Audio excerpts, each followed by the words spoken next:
Čau lidi, zdravím vás Alfasalec. Chci se vyjádřit k tomu, co se děje teďka v tom píčovském městě. Vyřešej pořád černý a bílej. Lidi, jsme ve 21. století. Já mám plno kamarádů v práci a jsem cigán a makám. A není pravda, že cigáni nechtějí makat, ale makají.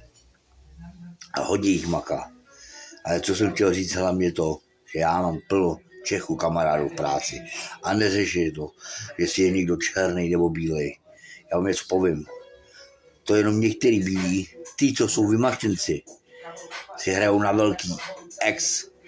Přitom to jsou hlupáci. A dělají bordel zbytečný. Do autobusu jdou s cigaretou a že jsou velký skinheadi. Na co si hrajou? Na čuráky? To ani cigán neudělá tohle. Tak potom, o co tady jde?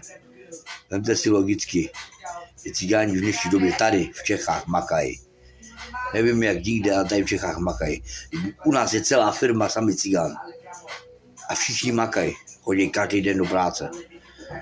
A dělají. Takže není o tom, jestli si černý nebo bílý. Kdo chce makat, tak bude makat. Ende. Tím jsem chtěl skončit. Čus lidi.